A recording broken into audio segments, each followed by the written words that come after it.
अभी Nora Fatehi का एक गाना आया था यूट्यूब पे संजय दत्त के साथ। वो गाना काफ़ी वायरल हो गया, जिसके शब्द इतने सही नहीं थे और युद्ध को डिस्ट्रैक्ट करती है।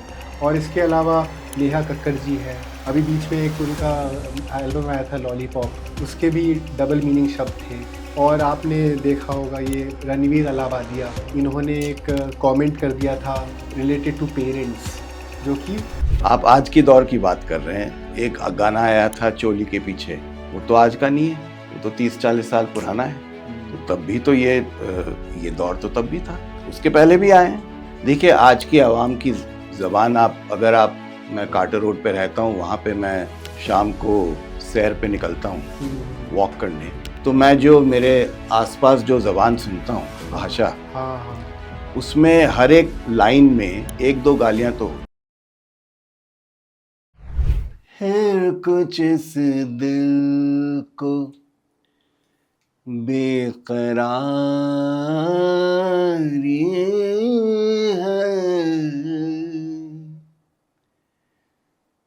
है कुछ इस दिल को बेकरारी है,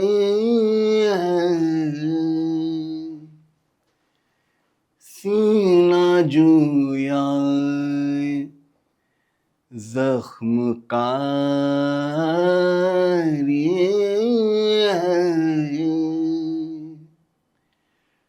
है कुछ इस दिल को, फिर उसी बेवफा पे मरते हैं।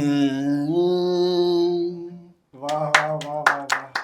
नमस्कार दोस्तों, वेलकम टू युथ क्वेक। अभी जो आपने आवाज़ सुनी, वो आवाज़ सुन के आपको पता चल गया होगा कि ये कितने बड़े फनकार हैं। आज का जो हमारा पॉडकास्ट है वो एक ऐसे पर्सन के साथ है जो कि वोटिंग मेंबर रहे हैं एट द रिकॉर्डिंग ग्रैमी, वहाँ पे एडवोकेट रहे हैं। इसके अलावा ये एक ट्रेंड वोकलिस्ट है इंडियन क्लासिकल सिंगिंग में। इंडियन क्लासिकल सिंगिंग जो कि अपने आप में इतनी खूबसूरत है, इतना नूर है, जिसको हम धीरे धीरे वेस्टर्न कल्चर की वजह से जो इस मुकाम तक वो पहुंच सकता है, उस मुकाम तक अभी तक हम पहुंचा नहीं पाए हैं। ये हमारे मामले में एक असफलता है, जिसके लिए हमें ज़रूर प्रयास करना चाहिए। मैं जिनकी बात कर रहा हूँ वो है सोमेश माथुर जी। इनके एक्सपीरियंस के बारे में मैं बात करूं तो इनके पिताजी से शुरुआत करते हैं हम। पंडित सर्वेश्वर चंद्र माथुर जी एक एक्सपोनेंट थे आगरा घराना और एक डोएन थे इंडियन फर्टिलाइज़र इंडस्ट्री में, और विनर रहे थे marketing man of the year के। उन्होंने खुद ऑर्गेनाइज किया था क्लासिकल म्यूज़िक कॉन्सर्ट्स, और म्यूज़िक क्रिटिक भी रहे थे वो इंडियन एक्सप्रेस पब्लिकेशन में। इनकी जो माता जी रहीं, उनका नाम सुधा चंद्र माथुर जी हैं, और ये एक वायलिन वर्टसो रहे थे। वायलिन में ये बहुत उम्दा कलाकार थे। सोमेश जी की हम बात करें तो ये ग्रैमी यू मेंटोर हैं एंड ग्रैमी एडवोकेट और एक ग्रैमी वोटिंग मेंबर हैं। इनका एक एल्बम आया था ओम स्वीट ओम, जिसको ग्लोबली बहुत पसंद किया गया है। और इन्होंने एक first ever professional concert at Sangeet Research Academy को भी नवाजा गया था स्वीट बीट्स के नाम से। इनका जो म्यूज़िक एंड कल्चरल लेबल है वो है sweet beats. Environment at home with dozens of classical iconic artist visiting and staying at home. इनके अगर हम बात करें, इन्होंने बहुत सारे लोग इनके पास आते हैं, इनसे म्यूज़िक सीखते हैं, और इन्होंने अपने एक्सपीरियंस से एक ऐसा समा बना दिया है, एक ऐसा नेटवर्क बनाया है, ऐसे लोगों से वो ये जुड़ चुके हैं जो इनके पास आते हैं, इनके साथ समय बिताते हैं, और इनके साथ समय बिताना ही एक बहुत बड़ी उपलब्धि है। कोरोना के टाइम में इन्होंने एक वर्चुअल टिकट कॉन्सर्ट भी किया था, जिसकी मदद से इन्होंने 158 फिनेंशियली चैलेंज्ड परफॉर्मिंग आर्टिस्ट की मदद करी थी। इनके इंटरनेशनल कोलैबोरेशंस बहुत रहे हैं। इनका एक एल्बम रहा है आशा भोसले जी के समर्पित, आशा के नाम से, जो कि बहुत ही रिनाउंड फेमस रहा। अगर हम इनके एक्सपीरियंस की ओवरऑल बात करें तो एक बुक ऑफ क्लासिकल कॉम्पोजिशंस प्रचलित रागे नवीन रचनाएं, ये इनकी एक बुक रही है जिसको लोगों ने बहुत पसंद किया है। क्योंकि बहुत समय ऐसा होता है कि छोटी सी उम्र में हम लोग समझ नहीं पाते हम अपने जीवन को कहाँ लेके जाएंगे, हमारा जीवन किस दिशा में जाएगा। लेकिन इन्होंने मात्र 3 साल की उम्र में म्यूज़िक इंडस्ट्री में कदम रख दिया था, अपना सफ़र शुरू कर दिया था, क्योंकि इनके माँ बाप बहुत ही गुणवान रहे हैं जिन्होंने इनकी मदद करी इनके कामयाबी के रास्ते तक सफ़र शुरुआत करने की। मुझे बहुत खुशी हो रही है कि आज मैं इनके साथ अपने पॉडकास्ट में बात कर रहा हूँ। तो मुझे पता है कि हमारी ऑडियंस भी अब तक बहुत एक्साइटेड हो गई होगी उनसे रूबरू होने की और उनके अनुभवों को समझने के लिए। तो हम बात करते हैं सोमेश जी से। नमस्ते उस्ताद जी। नमस्कार, आपके श्रोताओं को नमस्कार मेरा आदाब से। धन्यवाद, आपने समय दिया, अपना कीमती समय निकाला हमारे इस पॉडकास्ट के लिए। जी, बड़ी खुशी है मुझे। और एक चीज़ ज़रा सा आपके जिस तरह आपने मुखातिब किया उसका मुझे बहुत बहुत मैं आपका शुक्रगुजार हूँ। हाँ और जी, धन्यवाद। जो किताब है प्रचलित व अप्रचलित हाँ जी, रागें नवीन रचनाएं, वो मेरे गुरुजन माता पिता की किताब है। हाँ जी, हाँ जी, तो लिखी है मेरी माता जी ने, और जो बंदिशें हैं, हाँ जी, हाँ कॉम्पोजिशंस जी, हाँ जी, रागों की, वो हमारे पिताजी की हैं, हाँ, वालिद साहब की। तो इस तरह से उसमें बहुत खूबसूरत बंदिशें हैं। हाँ जी, हाँ जी, और मैं तो चाहता हूँ कि ज़्यादा से ज़्यादा जो संगीत के स्कॉलर्स स्टूडेंट्स हैं, हाँ, हाँ, जो संगीत सीख रहे हैं, हाँ जी, मौसीकी में जिसकी दखल है, हाँ, हाँ, उनको ये इस किताब से जो बंदिशें हैं हाँ, इस किताब की सीखनी चाहिए। हाँ जी, और जो ख़ास तौर से वॉइस कल्चर में और अपनी एक नॉलेज बढ़ाने में करेक्ट, बहुत सबको काम आएंगी। ज़रूर। जी मुझे बहुत खुशी हो रही है कि क्लासिकल सिंगिंग को आपने इस मुकाम तक पहुंचाया। आपका हर एक योगदान, आपने इसके प्रति हर एक कदम जो आगे बढ़ाया क्लासिकल सिंगिंग में, वो बहुत ही अनमोल आपका अनुभव रहा और बहुत ही अनमोल वैल्यू एडेड किया क्लासिकल सिंगिंग में। और जब मैं अगर अपने बचपन की बात करूं तो मुझे याद है क्लासिकल सिंगिंग की जब बात होती थी तो तब आता था एक गाना जो हमेशा चलता रहता था, मिले सुर मेरा तुम्हारा, जिसमें सारे सेलिब्रिटीज़ मशाल लेके जी हाँ, भागते जी हाँ, रहते थे। और उसको ही हम जो मेरी चाइल्डहुड की यादें हैं वो जी हाँ, ये जी याद हाँ, है कि जी हाँ, वो इस तरह से वो मशाल चलती थी जी और उसमें क्लासिकल सिंगिंग से रिलेटेड सारी बातें समझ में आती थी। हाँ। वो राग भैरवी में है वो हाँ जी। निबंधित।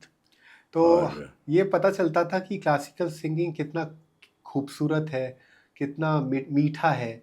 और ये बहुत हैरानी होती है कि धीरे-धीरे समाज इस तरह आगे बढ़ता रहा कि वेस्टर्न कल्चर इतना डोमिनेट हुआ कि हम क्लासिकल म्यूज़िक को उस तरह की पहचान अभी तक दे नहीं पाए, जितनी वो डिज़र्व करती है।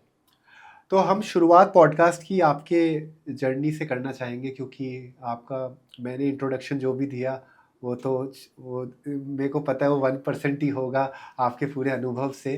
तो आप अपने बैकग्राउंड के बारे में, अपने मम्मी पापा के बारे में और अपने पूरी यात्रा के बारे में थोड़ा सा हमारे ऑडियंस को बताएं। मैं क्या अर्ज़ करूँ, ये है कि मेरी खुशकिस्मती है कि मैं एक संगीत के घराने में पैदा हुआ, शास्त्रीय संगीत के घर और घराने में। और हमारे जो भाई बहन लोग हैं उनकी वजह से मुझे बचपन से रॉक एंड रोल का भी एक्सपोजर रहा, तो दिलचस्पी बढ़ी। तो आप कह सकते हैं जिस तरह से रेल की पटरी चलती है हाँ, साथ में, हाँ, हाँ, तो एक रेल की पटरी शास्त्रीय संगीत, हिंदुस्तानी शास्त्रीय संगीत की, और दूसरी रेल की पटरी जो है वो English pop, rock and roll, jazz fusion वगैरह वगैरह, सिम्फनी, हम्म, इसका तो इन दोनों में मेरी दिलचस्पी रही है अच्छा, ऑल अच्छा, थ्रू बचपन से। ये तो ऊपर वाले की, परवरदिगार की देन है कि मैं इन दोनों को एक एक किस्म से, खूबसूरत किस्म से इन दोनों को मैं एक बैलेंस करके राइट, साथ में चल रहा हूँ। बहुत बड़ी बात है। तो ये भी एक जहनी चीज़ है हाँ जी, कि अगर आपको कायनात ने इस तरह से बनाया हो कि एक किस्म की सूझ होनी चाहिए कि ये सही है. हाँ हाँ व्हाट इज़ करेक्ट म्यूज़िक, हाँ हाँ व्हाट इज़ करेक्ट म्यूज़िक जो है वो सिखाया नहीं जा सकता, हाँ जी हाँ जी. ये पैदाइशी होता है. हम्म. तो ये जो चीज़ है जो करेक्ट म्यूज़िक का कहना ये है जो एस्थेटिकली करेक्ट हो, म्यूज़िकली करेक्ट, सुनने में लगे, Right. उसका असर भी सही हो, करेक्ट. जो उस संगीत या मौसीकी का मकसद है हाँ हाँ सुनने वाले के लिए हाँ जी. और पेश करने वाले के लिए, हाँ जी. उस मकसद को असर के ज़रिए पूरा करे. तो this is called correct music. Right. तो ये सिखाया नहीं जा सकता, इसकी तालीम नहीं दी जा सकती, ये पैदाइशी चीज़ है. ट्रू. तो ये मेरी खुशकिस्मती है कि मुझे इस किस्म से सूझ मिली और तालीम मिली एक किस्म की, जिसमें आध्यात्मिक तालीम तो शास्त्रीय संगीत की और तमाम अलग मौसीकी की है, लेकिन जो सूझ है खुद का, जैसे कहते हैं इंटरप्रिटेशन, हाँ हाँ वो उसमें मैं कह सकता हूँ मैं आई एम ब्लेस्ड कि हाँ. मुझे इस किस्म का एक बैलेंस दिखा, हाँ. जो मैंने अपना खुद का रास्ता चुना करेक्ट. अपने संगीत की जर्नी में, आपकी लाइफ की जर्नी में. तो आपके सबसे बड़े इंस्पिरेशन कौन रहे हैं? सबसे बड़े इंस्पिरेशन तो हमारे वालिद वालदैन रहे हैं, हाँ जी हाँ जी. पंडित सर्वेश चंद्र माथुर जी और विदुषी सुधा माथुर जी. सबसे पहले मैंने शुरू किया अपनी माँ से सीखना, हाँ जी हाँ जी.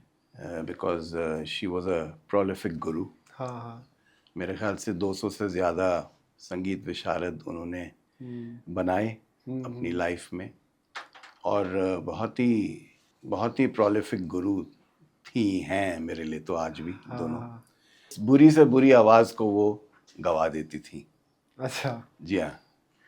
और कमाल की उनमें भी एक इनबॉर्न टैलेंट था. हाँ हाँ apart from being an eminent violin player, classical violin player, हाँ हाँ. तो इसके बावजूद शी वॉज अ प्रोलिफिक गुरु. तो क्लासेस लेती थी, तो उस दरमियान मैं तो बहुत छोटा था, लेकिन मेरे जहन में वो क्लासेस जो हैं रागों के और बंदिशों के, वो घुसते गए जहन में उतरते गए, और इस वजह से मेरी दिलचस्पी बढ़ती गई. तो 4 साल की उम्र में मुझे मौका मिला, एक दिवाली का प्रोग्राम था. हाँ हाँ. वहाँ पे ऑडियंस के सामने राग दुर्गा का छोटा ख्याल पेश करने की, हाँ हाँ. जो हमारी माँ ने प्रिपेयर किया था मेरे लिए, और जो हमारे ख़ानदान में तमाम शादियाँ होती थी, होती हैं हर एक के ख़ानदान में. हाँ जी. तो शादियों के लिए 2-3 बन्ना बन्नी गाने मुझे प्रिपेयर करवाती थी मुझसे. अच्छा. और मैं वहाँ पे शादी में गाता था 4-5 साल की उम्र में, 6 साल की उम्र में. हाँ. और खूब सारे न्योछावर आता है उसका, तो आप समझिए उससे तभी से मेरे ख्याल से लत लग गई, एनर्जी आती थी. हाँ. नहीं, समझिए कि लाइव परफॉर्मेंस और उससे पैसा कमाने की लत लग गई बचपन से. और ये अच्छी बात है कि मज़ा भी आता है. और तो इस तरह से शुरुआत हुई मेरी क्लासिकल जर्नी की. स्कूल में मैं गाता कम था स्कूल में. I was a drummer. अच्छा. हाँ, मेरी ड्रम्स में बहुत दिलचस्पी है, बेस प्लेइंग और ड्रम में. अभी भी जो मैं म्यूज़िक कंपोज करता हूँ, अगर ड्रम प्रोग्रामिंग और बेस प्रोग्रामिंग हो तो मैं खुद करना पसंद करता हूँ. अच्छा. जी हाँ. गिटार वगैरह तो बजा लेते हैं, सभी बजाते हैं. और जहाँ आपने शास्त्रीय संगीत की बात की, तो हमारे पहले तो एक से एक उस्ताद लोग और पंडित लोग आ चुके हैं. और उनका संगीत जो है वो सदाबहार है, एवरग्रीन और इमॉर्टल है. तो आपके इंस्पिरेशन कौन रहे? तो मेरे वालिद वालदैन के अलावा मेरे इंस्पिरेशन बहुत तमाम लोग रहे. उस्ताद बड़े गुलाम अली खान साहब, अच्छा. Who I call the rock star of Hindustani classical music. अच्छा. क्योंकि उस ज़माने में एक राग, बड़ा ख्याल छोटा ख्याल, 40 मिनट में रैप अप करना, और पूरी तरह मुकम्मिल करना हाँ हाँ। बहुत ही, आप कह मुश्किल है। सकते हैं, न सिर्फ मुश्किल, एक नया दौर था, नया दौर उन्होंने पेश किया। वो ट्रेंड सेटर थे। जी हाँ, उस तरह से पंडित डीवी पलुस्कर जी, उस्ताद फैयाज खान साहब, गंगूबाई हांगल जी, किशोरिया मोनकर जी, पंडित भीमसेन जोशी, तो तमाम लोग इंस्पिरेशन रहे हैं। मेहदी हसन साहब, फरीदा खानम जी, जगजीत सिंह साहब, गुलाम अली साहब, ये सब लोग रहे हैं। और हमारे हमारे जैसे कहते हैं भारत की माँ सरस्वती, लता मंगेशकर जी, हाँ। so all these people have been my inspiration and influence. और तमाम western bands like the Beatles, Pink Floyd, अच्छा Rolling Stones, CCR, Dire Straits, Eagles, Van Halen, और तमाम आर्टिस्ट, जेफ बेक, इस तरह से मेरे बीबी किंग, और ब्लूज़ का मैं बहुत शौकीन हूँ, ब्लूज़ म्यूज़िक का। अच्छा अच्छा। हाँ, मुझे काफ़ी मुतमईन किया है इस जॉनर ने। तो इस किस्म से तमाम, आप कह सकते हैं कि लुचियानो पावरोटी, सिम्फनी, तमाम किस्म की ये सब चीज़ें मेरे जहन में उतरी हुई हैं। तो शायद इस वजह से मैं एक बैलेंस मेंटेन कर पाया हूँ अपने संगीत में। तो उस्ताद जी, अक्सर ये देखा गया है कि हम वो चीज़ फॉलो करना चाहते हैं जो ट्रेंडिंग होता है, और इस प्रोसेस में हम कभी कभी भटक जाते हैं। हम गलत चीज़ को फॉलो करने लग जाते हैं, हम गलत इन्फ्लुएंसर को फॉलो करने लग जाते हैं। हम जिनको वर्शिप करते हैं वो कभी कभी गलत लोग हो जाते हैं, क्योंकि क्लासिकल म्यूज़िक इतना बेहतरीन है, इतना प्योर है, और इस चीज़ को उस पर इतना फोकस नहीं करके हमने वेस्टर्न कल्चर को ज़्यादा अपना लिया, और उस कल्चर को इतना अपना लिया कि हम अब उसमें ही रम गए हैं और उस तरह का ही म्यूज़िक बना रहे हैं। जैसा आपने सुना होगा, अभी नोरा फतेही का एक गाना आया था यूट्यूब पे संजय दत्त के साथ। वो गाना काफ़ी वायरल हो गया, जिसके शब्द इतने सही नहीं थे और यूथ को डिस्ट्रैक्ट करती है। और इसके अलावा नेहा कक्कड़ जी हैं, उनका वैसे सिंगिंग बहुत अच्छा है, लेकिन अभी बीच में एक उनका एल्बम आया था लॉलीपॉप, उसके भी डबल मीनिंग शब्द थे। और आपने देखा होगा ये रणवीर अलाहाबादिया, इन्होंने एक कमेंट कर दिया था रिलेटेड टू पेरेंट्स, जो कि अच्छा नहीं था। ऑडियंस ने बहुत ही नेगेटिव कमेंट पास किए। अब जब हम इस तरह की चीज़ें देखते हैं, और म्यूज़िक की हमें जब जब इतना हमें बैकग्राउंड में ट्रेडिशनली पता चला है म्यूज़िक कितना खूबसूरत है, कितना पवित्र है, उसकी पवित्रता धीरे धीरे धूमिल होती जा रही है जब हम इस चीज़ को एक्सपीरियंस करते हैं। और ऑडियंस जब इस चीज़ को पसंद करने लग जाती है तो यही चीज़ें और बनने लग जाती है, और यूथ फिर ये सोचता है कि अगर म्यूज़िक की बात है तो यही म्यूज़िक है, और इसी पे फिर आगे वो अपने लाइफ को, जो क्योंकि नए एस्पायरिंग सिंगर्स हो गए, म्यूज़िक कंपोजर्स हो गए, उनके लिए इम्पोर्टेंट ये है कि आप जो उसकी तपस्या है, उसकी जो प्योरिटी है, उसको धूमिल ना होने दें। ये एज अ लेगेसी, ये आपका ऑब्लिगेशन है, आपकी जिम्मेदारी है कि आप उसको नेगेटिव से पॉजिटिव की दिशा में लेके जाएं। तो जब आप ये सब चीज़ें देखते हैं, क्योंकि आप एक क्लासिकल आर्टिस्ट हैं और ये सब चीज़ों को बहुत बेहतरीन तरीके से समझते हैं, तो आपको लगता है कि हम गलत जा रहे हैं, और हमें क्या बदलाव लाने चाहिए अपने काम में, अपनी सोच में, कि ये चीज़ को चेंज कर पाए? देखिए, मेरी ज़िंदगी का उसूल है कि हर एक चीज़ में मज़े लो। अच्छा। तो मैं हर एक चीज़ में मज़े लेता हूँ। और हकीकत ये है, इंसान के इतिहास में, in the history of man, जिस भी सिविलाइजेशन का राज रहा है, हुकूमत रही है, उनका आवाम पे असर रहा है। तो जब मेसोपोटामिया था तो उनका असर था, जब रोमन था तो उनका असर था, इजिप्शियन था उनका असर था, तो जब ब्रिटिश लोगों का राज था तो उनका असर था। अब हम लोग रह रहे हैं अमेरिकन सिविलाइजेशन में। We live in an era of American civilization. और हमारी आमतौर पे ज़िंदगी मेरे आज के लिबास को छोड़ के, हाँ हाँ मेरे आज के लिबास को छोड़ दीजिए, तो हमारी आज की आमतौर की ज़िंदगी पूरी अमेरिकनाइज्ड है। राइट। देखिए, आप इंटरनेट यूज़ करते हैं, वो अमेरिका से आया। आप स्टूडियो में जो ये स्पेशल लाइट्स यूज़ कर रहे हैं, ये सब वहीं से आया। एयर कंडीशनिंग यूज़ कर रहे हैं, अमेरिका से आया। माइक्स यूज़ कर रहे हैं, ये जर्मन अमेरिकन हैं।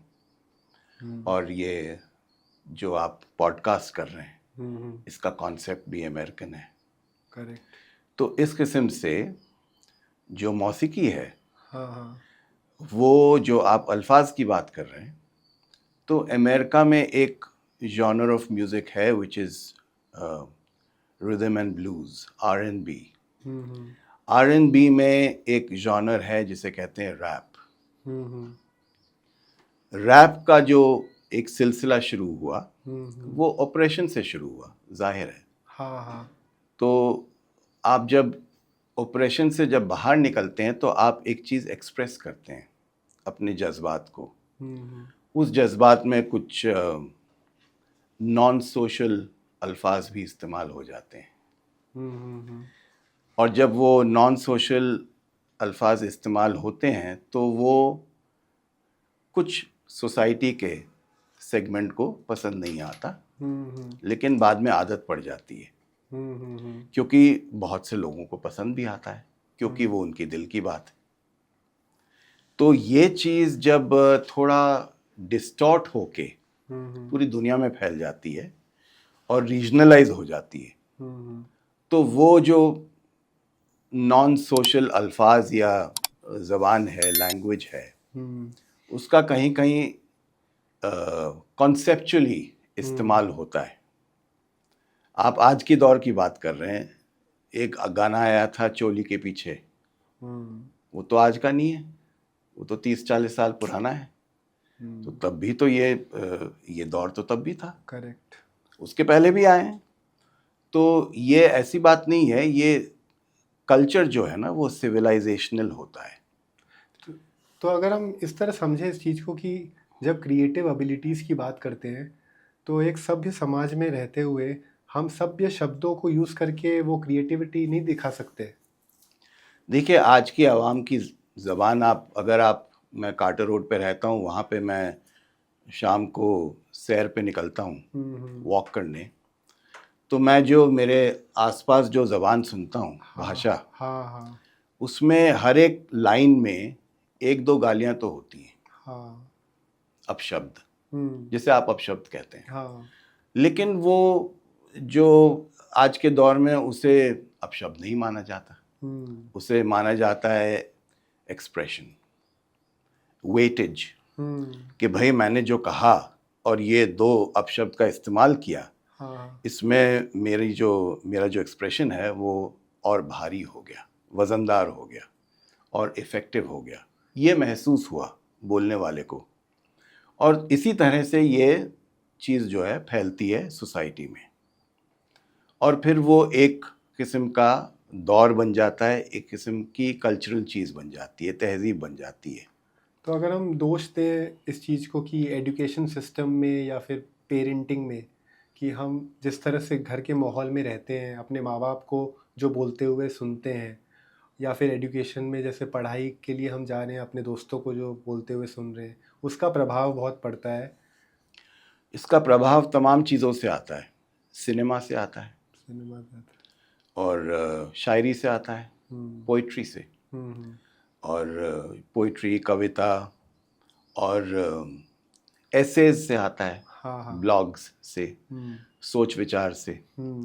तो देखिए, ऐसा है कि अगर आप 30-40 साल पहले की बात करें या उससे पहले की बात करें, तो ज़बान में, भाषा में एक किस्म की तब्दीली आती है, और एक जिसे कहिए मिश्रण आता है।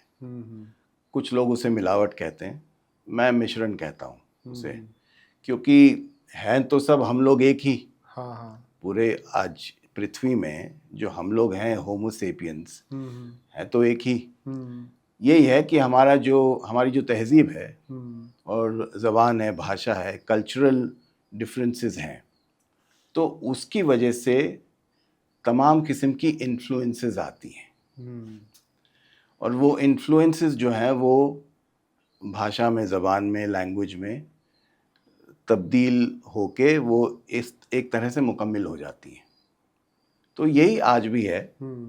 तो ये है सो है, इसको आप स्कूल में पढ़ा भी लेंगे तो स्कूल वाले जो हैं टीचर्स, वो इंटरनेट को तो नहीं रोक पाएंगे, है ना। करेक्ट। आप देखिए आज सेंसर बोर्ड में फिल्म जाती है सेंसर होने सर्टिफिकेशन के लिए, तो उनके कुछ क्राइटेरिया हैं, नॉर्म्स हैं, लेकिन जो उनके क्राइटेरिया हैं वो ओटीटी प्लेटफॉर्म्स पे लागू नहीं है। हाँ। तो आपने जो ज़बान और जिस चीज़ को आपने सेंसर किया हाँ। सिनेमा हॉल के लिए, हाँ। वो वेब सीरीज़ में ओटीटी प्लेटफॉर्म पे तो नहीं हुआ, तो उसका एक्सपोजर तो हुआ और सबको हुआ, हर एक जनरेशन को हो रहा है। तो इस चीज़ को रोकना बहुत मुश्किल है। जैसे आर्टिफिशियल इंटेलिजेंस को नहीं आप रोक नहीं सकते, उसी तरह से बहुत तमाम कॉरपोरेशंस कोशिश कर रहे हैं कि ये हमारी पकड़ में आ जाए। हाँ। हम इस कंपनी को ख़रीद लें, उस कंपनी को ख़रीद लें, हाँ। जिससे ये हमारा हो जाए तो हम ही करें। हाँ। ये मुमकिन नहीं है। करेक्ट। ये जिसे कहते हैं रायते की तरह फैलता है, और इसे आप रोक नहीं सकते। जिसे जैसे जो करना है वो करेगा। तो जैसे अभी म्यूज़िक में बहुत ऑटो ट्यूनिंग वाली चीज़ें हो गई हैं। पहले लोग घंटों रियाज करते थे, अपने गले को सही रखते थे और उस पे काम करते थे ताकि वो नेचुरल रहती थी वो वॉइस जी। लेकिन अब क्योंकि टेक्नोलॉजी इतनी एडवांस हो गई है, एआई आ गया है, तो इसकी मदद लेके आजकल शॉर्टकट ढूंढने लग गए हैं। Shortcut in even the training part. लोग उतनी तपस्या नहीं करते हैं इस चीज़ को सीखने के लिए। तो ये चीज़ जब आप देखते हो टेक्नोलॉजी का इतना आगे बढ़ने का, तो म्यूज़िक को कितना खतरा है? नहीं, म्यूज़िक को कभी कोई ख़तरा नहीं है, बल्कि किसी भी कल्चरल एक्टिविटी को कभी भी कोई ख़तरा नहीं है, क्योंकि इसके बगैर जीना नामुमकिन है। राइट। तो बात असल में ये है कि अगर आप कह रहे हैं कि लोग आजकल तपस्या नहीं करते, साधना नहीं करते किसी एक आर्ट को परस्यू करने में, और उसकी आध्यात्मिकता जानने के लिए, तो सुपरस्टार्स भी नहीं बन रहे ना आज। आज है, आज एक माइकल जैक्सन का सब्स्टिट्यूट दिखा दीजिए आप। ट्रू। है कोई? नहीं है। वो छोड़िए, आज एक मैडोना का भी कोई सब्स्टिट्यूट नहीं है। आज एक कोई लता मंगेशकर का सब्स्टिट्यूट नहीं है, आशा भोसले का सब्स्टिट्यूट नहीं है, किशोर कुमार का सब्स्टिट्यूट नहीं है, मोहम्मद रफ़ी का नहीं है। उस दर्जे के और उस स्टारडम के, दिलीप कुमार साहब, अमिताभ बच्चन साहब के स्टारडम के दर्जे के लोग नहीं है। आपको लगता है कि जैसे सोशल मीडिया की मदद उस्ताद बड़े गुलाम अली खान साहब के स्टारडम के उस स्टेचर के लोग नहीं है। यानी जो जिसे कहते थे ना, फ्रॉम बुर्जुआ टू प्रोलेटेरिएट, वो चीज़ है। करेक्ट। तो जिसमें आपने मशक्क़त नहीं की किसी चीज़ में, तो आपको उस दर्जे की कामयाबी नहीं मिलेगी। राइट। ये बात तय है। ज़्यादा लोग, ये ज़रूर है कि ज़्यादा लोग उसमें शामिल हो गए, क्योंकि घर घर में कंप्यूटर है। तो घर घर में आप आर्टिफिशियल इंटेलिजेंस का इस्तेमाल कर सकते हैं, टेक्नोलॉजी का कर सकते हैं, आईटी का कर सकते हैं, और अपनी चीज़ पेश कर सकते हैं शौकिया तौर पे, as a hobby, but not as a profession, and not as an art, and not as a vocation, जिससे आप खूब सारा सस्टेनेबिलिटी मेंटेन कर पाएँ, फाइनेंशियली एंड म्यूज़िकली दोनों। तो वो तो नहीं हो रहा। तो इसको बाईपास करने का टेक्नोलॉजी तरीका देता है क्या? कि क्योंकि सोशल मीडिया बहुत ज़्यादा एक्सपैंड हो चुका है, और जहाँ पे मौका मिलता है तो टेक्नोलॉजी की हेल्प लेके हम इस तरह से कंटेंट बना पाते हैं कि वॉइस रियल लगती है। तो आपको लगता है कि कोई इन्फ्लुएंसर सोशल मीडिया की हेल्प लेके एक अच्छा सिंगर अपने आप को पेश कर सकता है, उसको बहुत अच्छी लाइमलाइट मिल सकती है, और बिना इसको बाईपास किया जा सकता है? इस पूरे जो एक ऑरा होता है, एक सिंगर जो एक बेस्ट सिंगर वाला जो ऑरा होता है, जैसे आपने बताया, आपने एग्जांपल्स दिए, उस तरह का ऑरा, जैसे अरिजीत सिंह जी हैं, उनका एक ऑरा है, उसमें एक मासूमियत है उनकी आवाज़ में। तो ये पता चलता है कि उन्होंने वो एक ट्रेंड सिंगर हैं, उन्होंने तपस्या की है, मेहनत करी है। ऐसे ही माइकल जैक्सन हो गए, उन्होंने भी मेहनत करी है। तो आपको लगता है टेक्नोलॉजी इस चीज़ को किसी वजह से बाईपास कर सकती है? टेक्नोलॉजी होती है आपकी सहायता करने के लिए। हाँ हाँ। और जैसे कि आप अपने सेल फोन पे रिकॉर्ड कर सकते हैं। हम्म। तो अगर आप किसी चीज़ का रियाज कर रहे हैं, हाँ हाँ। तो आप वो रियाज सुनना चाहते हैं कैसा हुआ, हम्म। ठीक है ना, तो आप रिकॉर्ड कर लीजिए। तो ये टेक्नोलॉजी 60-70 साल पहले नहीं थी। तो लोगों को, जो शागिर्द थे, उनको गुरु को सुना के पूछना पड़ता था ये ठीक है कि हाँ, नहीं, ये मैंने तान लगाई, ये करेक्ट तान कैसी थी, करेक्ट ये करेक्ट। सरगम लगाई कैसी थी। हाँ हाँ आज टेक्नोलॉजी है मेरे पास, तो ये मेरा सेल फोन है, हाँ मैंने एक सरगम लगाई या एक हाँ स्वर लगाया, हाँ तो हाँ। मैं रिकॉर्ड कर लूँगा और सुन लूँगा ठीक है कि नहीं। और जब मैं MBA कर रहा था, तो उस दरमियान हमारे वालिद साहब ने मुझे एक डिक्टाफोन गिफ्ट किया। तो रोज़ाना, ऑलमोस्ट रोज़ाना 7-8 घंटे रियाज करता था मैं, अलग अलग किस्म का। तो हमारे वालिद साहब ने कहा कि तुम अपना रियाज इसमें रिकॉर्ड करो और फिर इसको सुनो, और इसमें जो नुक्स हैं, अगर तुम इसके अपने नुक्स नहीं पहचान पा रहे कि कहाँ इम्प्रूव करना है, किस चीज़ में कमी है, then I would suggest you take up a job, a corporate job. Don't become a professional singer. तो ये सबसे मुद्दे वाली अहम बात है। हाँ जी, हाँ जी। कि भाई आप जो कर रहे हैं, इसका जो भी आपको लगता है नुक्स है इसमें, आप खुद परख पा रहे हैं कि नहीं। अगर नहीं तो बड़ा मुश्किल है, क्योंकि आज के दौर में अच्छे गुरु मिलना भी बहुत मुश्किल है, जो आपको राह दिखाएं कि भाई तुम्हारे लिए ये सही रहेगा, तुम ये कर रहे हो लेकिन आपको ये छोड़ के ये करना चाहिए। इस किस्म के गुरु आज के दौर में वर्चुअली हैं ही नहीं। तो फिर खुद ही परखना पड़ेगा आपको, करेक्ट, कि ये चीज़ जो है जिस तरह मैं पेश कर रहा हूँ, है ना, तो ये रियाज की चीज़ है। करेक्ट। हर एक चीज़ में, चाहे छोटी हो या बड़ी, चाहे वो पेशकश हो, और पेशकश में सुर का पेशकश है या अदाकारी का पेशकश है, दोनों का रियाज होना चाहिए। जैसे कि आपके यहाँ पे DOP बैठे हैं सामने, हाँ। तो ये हम लोग का पॉडकास्ट शुरू होने से पहले मैंने इनसे मेरी गुजारिश किया थी, ज़रा दिखाइएगा मैं कैसा दिख रहा हूँ। अपीयरेंस। तो मैं देखना चाह रहा था कि ठीक मामला प्लेजेंट है कि नहीं। हाँ। तो इसी किस्म से जब उसके बाद मैंने आपको कुछ सुनाया गा के, उसकी रेलेवेंस भी उतनी है जितनी पेशकश की और अदाकारी की है।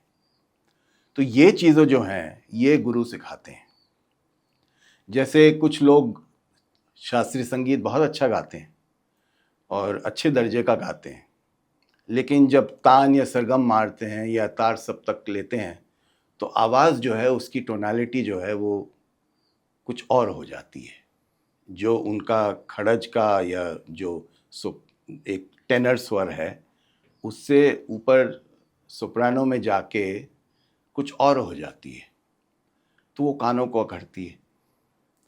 तो कोई बताने वाला होना चाहिए कि भाई जब आप ये कर रहे हैं, इस किस्म की चीज़ आप तार सप्तक पे जा रहे हैं, तो आपकी आवाज़ जो है उसमें एक कर्कश आ रही है, उसको सुधारिए, राइट, उसका रियाज ऐसा करिए, वॉइस कल्चर करिए, और अगर नहीं हो पा रहा तो मत गाइए, वो चीज़ छोड़ दीजिए।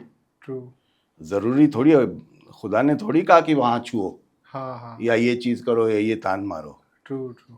तो ये जो सूझ है, समझ, ये होनी चाहिए हर एक, न सिर्फ फनकार या गुलकार में या किसी में, लेकिन in every walk of life. अगर आप आर्टिस्ट हैं, पेंटर हैं, तो ये सूझ होनी चाहिए कि यार ये अभी इनकम्प्लीट है पेंटिंग, है ना। अब जैसे आप ये पॉडकास्ट कर रहे हैं, इसके पोस्ट प्रोडक्शन पे बैठेंगे, तो आपको लगेगा कि इसमें कुछ कमी है, ज़रा इसको इस किस्म से पेश किया जाए। तो इस तरह से ये जो चीज़ें हैं गौर करने वाली चीज़ें हैं, और ये सिर्फ एक तपस्या और साधना और आध्यात्मिकता से आती हैं। तो जैसे आप अभी हमारे ऑडियंस में बहुत लोग ये आप पॉडकास्ट देखेंगे और बहुत सारे एस्पायरिंग सिंगर्स आपका ये शो देखेंगे, तो आप उनको क्या एडवाइस देना चाहेंगे कि एक सफल सिंगर बनने के लिए उनको कौन सी 3 चीज़ों पे काम करना चाहिए?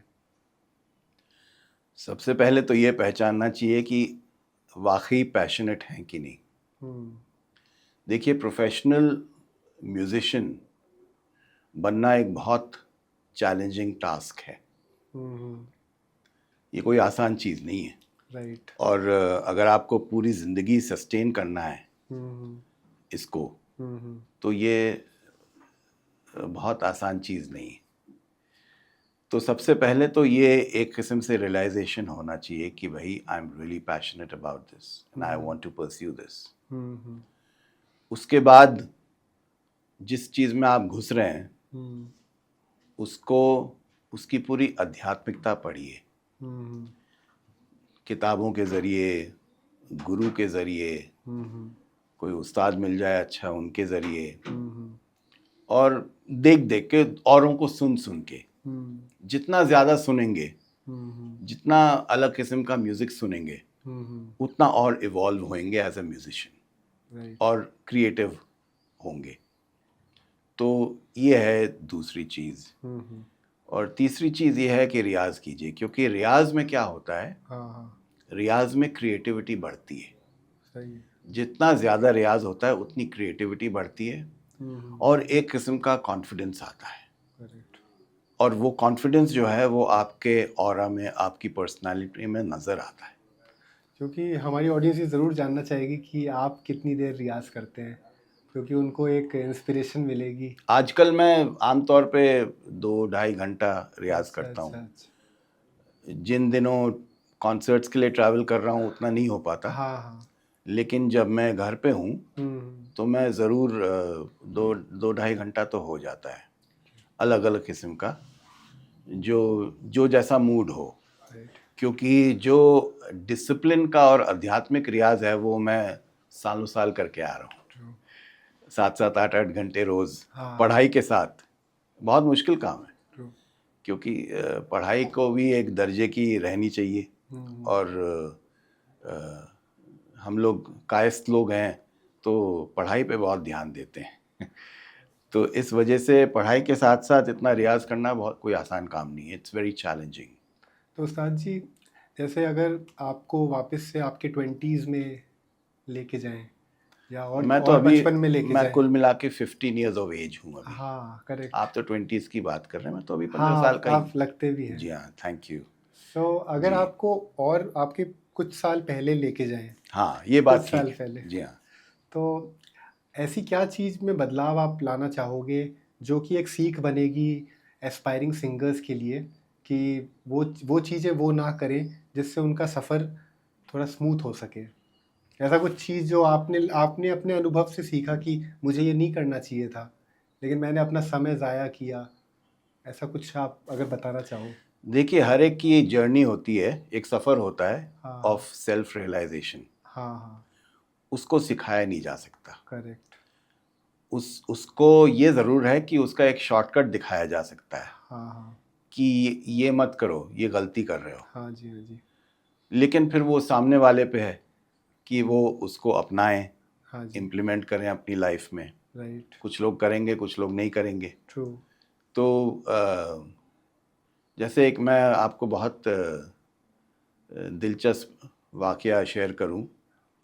जब मेरा इत्तेफाकन एमबीए में एडमिशन हो गया, हाँ हाँ। और अंडर ग्रेजुएशन में मैंने डिसाइड कर लिया था कि I want to be a professional musician, professional right. Singer and composer. Right. अब इत्तेफाकन much against my wishes MBA में एडमिशन हो गया मेरा। हम्म, मुझे तो लगा था कि मैंने ये सब एंट्रेंस एग्ज़ाम्स दिए हैं, होगा नहीं कुछ। हम्म, हो गया। हम्म, तो हमारे पेरेंट्स बहुत खुश थे, हम्म, जैसे होते हैं। हालांकि वो मेरे गुरु हैं म्यूज़िक में, बट फिर भी। हाँ हाँ। तो कि भाई अब ये एमबीए करेगा, फिर जो करना होगा करेगा। हाँ। लेकिन मुझे नहीं करना था, मुझे लगा कि मैं अभी से करूं, क्योंकि I had started performing live concerts. Right. तो एक एक मेरा संगीत रिसर्च एकेडमी में कॉन्सर्ट था, my first ever professional concert, उसकी मैं तैयारी कर रहा था, रियाज कर रहा था। तो हमारे पिताजी जो हैं वो आ गए कमरे में और मेरे साथ तबले पे संगत करने लग गए। अच्छा। और फिर बीच में जब हम रुके हम्म तो उन्होंने कहा, you know, I have a suggestion for you. Hmm what you can actually do is, तुम बेशक यू नो म्यूजिक को परस्यू करो as a profession. I think you deserve to. They did believe that I have the talent. Hmm तो ये गनीमत थी। हाँ। तो लेकिन उन्होंने कहा, what I would suggest is कि तुम MBA ज्वाइन कर लो हम्म और देखो कुछ हफ्ते कैसा लग रहा है, हम्म और अगर ना पसंद आए तो छोड़ देना। Hmm you can always leave it hmm and do what you want to musically. तो ये बात मुझे कुछ ठीक लग गई उस वक्त, हाँ हाँ। और मेरे जहन में उतर गई, तो मैंने कर लिया। अब आप जब एक बार जब आप घुस जाते हैं अंदर इंस्टीट्यूट में और उस माहौल में होते हैं, और दोस्त लोग, क्लासमेट्स दोस्त लोग बन जाते हैं, और फैकल्टी होती है वगैरह वगैरह। हालांकि मैं वीकेंड्स पे जाता था कॉन्सर्ट्स करने चुपके से, हाँ हाँ। अगर फैकल्टी को पता चल जाए तो मुझे निकाल बाहर करें। तो उसी तुफैल में MBA हो गया, अच्छा। तो खुश हो गए। हाँ हाँ। तो मेरा कहने का मतलब ये है कि हमारे वालिद साहब समझ गए थे कि इसका जो ये पॉइंट है, हाँ हाँ। ये भी एक गुरु ही बता सकता है हाँ हाँ। कि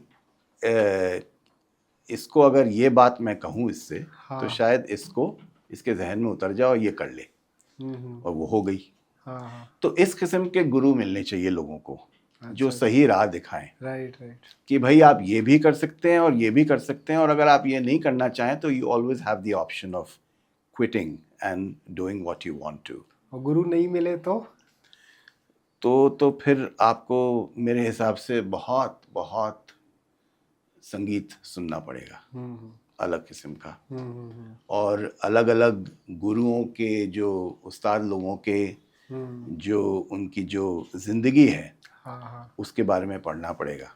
करेक्ट। जो संगीत विशारद में वैसे भी तमाम गुरुओं की पढ़नी पड़ती है, रटनी पड़ती है बल्कि एग्जाम के लिए। अच्छा अच्छा। जी हाँ, तो वो मेरे ख्याल से पढ़ना चाहिए, उससे सीखना चाहिए आज के दौर में। और आज तो YouTube पे सब अवेलेबल है, तो बड़ा आसान मामला है। राइट। ये ज़रूर कहूँगा कि don't become a slave of technology, rather make technology your slave, right. And let technology assist you in your vocation, in your art, in your persuasion। तो फिर बात बनती है, सही बात बनती है। थैंक यू सोमेश जी, आपने इतना समय दिया। और पॉडकास्ट का एंड हम आपके उस एल्बम के साथ करना चाहते हैं जो कि ओम नाम से है। वो रिसेंट एल्बम है, उसमें ग्रैमी में भी सिलेक्ट हुआ था, ओम स्वीट ओम। हाँ जी। जिसमें हमारे डियर फ्रेंड आशीष रेगोजी हैं। हाँ हाँ।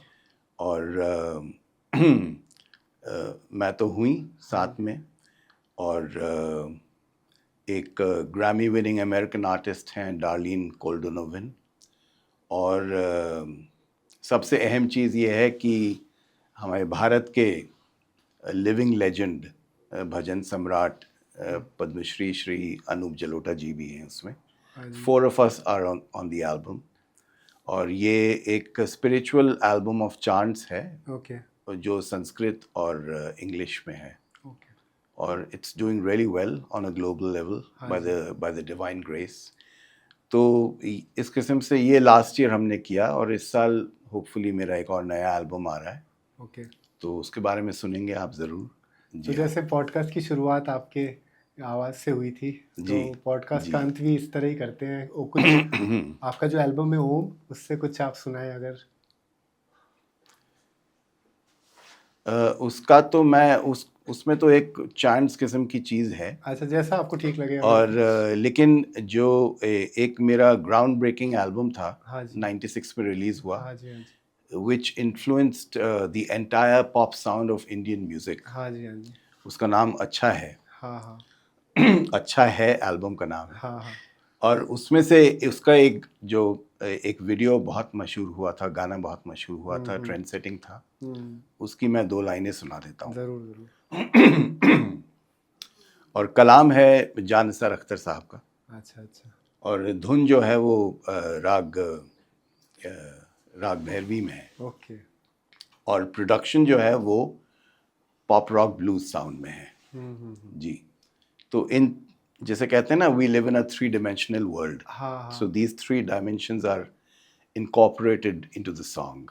और ये जावेद अख्तर जी ने लॉन्च किया था ये? नहीं, ये एल्बम नहीं, मेरा गालिब एल्बम जावेद अख्तर साहब ने अच्छा, लॉन्च किया गालिब था एल्बम प्लैनेट एम में. जी हाँ, जी हाँ, वो भी बहुत ग्राउंड ब्रेकिंग था. हाँ जी, लेकिन अच्छा है कि मैं 2 लाइनें सुना देता हूँ ज़रूर आपको. ज़रूर. अच्छा है उनसे कोई तकाजा किया ना जाए. अच्छा है उनसे कोई तकाजा किया ना जाए. अपनी नजर में आपको रुसवा किया न जाए. अच्छा है उनसे कोई तकाजा किया न जाए. हम हैं तेरा ख्याल है, तेरा जमाल है.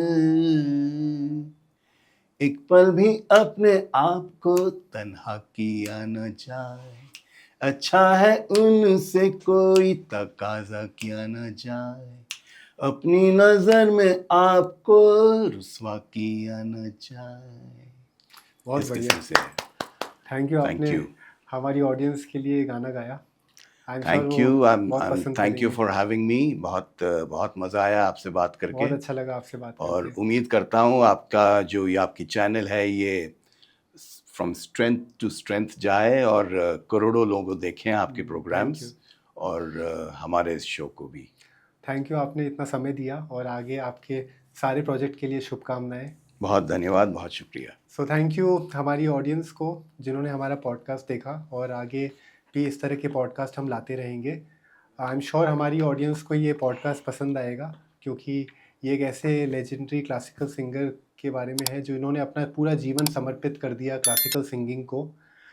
एक अपील थी आपसे कि आप हमारा वीडियो देखते हैं, पॉडकास्ट वीडियो देखते हैं, लेकिन आप इसको सब्सक्राइब नहीं कर रहे हैं. अराउंड 65% लोग चैनल को सब्सक्राइब नहीं कर रहे हैं, तो आप ज़रूर सब्सक्राइब करें ताकि हम और बिगर गेस्ट लेके आएँ और आपका मनोरंजन भी करें और मार्गदर्शन भी. Thank you for watching. Stay tuned for the next podcast which will be very rocking. Thank you.